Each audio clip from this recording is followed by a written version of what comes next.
আশুলিয়ায় ৬ আন্দোলনকারীর লাশ পোড়ানোর ঘটনায় আনুষ্ঠানিক অভিযোগ গঠনের শুনানি হয়েছে আন্তর্জাতিক অপরাধ ট্রাইব্যুনালে। এ বিষয়ে আরও খোঁজখবর রাখছেন আমার সহকর্মী মানুল মারুফ, তার সঙ্গে একটু যুক্ত হতে চাই।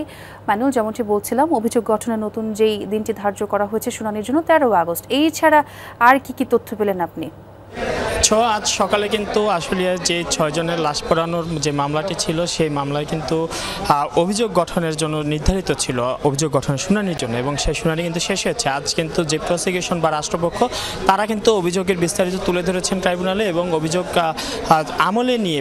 আমলে নেবেন কি আমলে আগেই নিয়েছেন। আজ অভিযোগগুলো যে প্রসিকিউশনে উপস্থাপন করার পর ট্রাইব্যুনাল পরবর্তীতে যে আসামি পক্ষের শুনানির জন্য বা আসামি পক্ষের যে যুক্তি আছে এই বিষয়ে তাদের কথা শোনার জন্য পরবর্তী তারিখ ১৩ আগস্ট নির্ধারণ করেছেন, এবং ১৩ আগস্ট শুনানির পর হয়তো এই মামলার পরবর্তী যে সাক্ষ্য গ্রহণের পর্যায়ে সেই ধারা সেদিকে কিন্তু যাবে এই মামলা।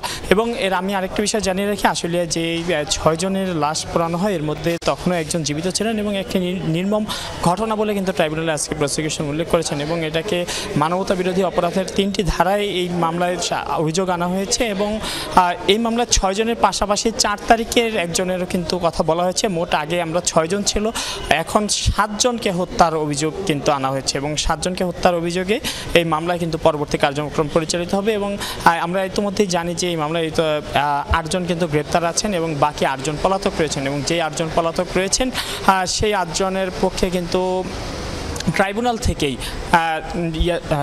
থেকেই নিয়োগ দেওয়া হয়েছে আইনজীবী, এবং তারাও কিন্তু আজকে উপস্থিত ছিলেন, এবং তা আইনজীবীদের প্রস্তুতির জন্য ১ সপ্তাহ সময় দিয়ে কিন্তু আগামী ১৩ আগস্ট পরবর্তী শুনানির জন্য দিন নির্ধারণ করেছেন আন্তর্জাতিক অপরাধ ট্রাইব্যুনাল। মারুফ, অনেক ধন্যবাদ যোগ দেওয়ার জন্য।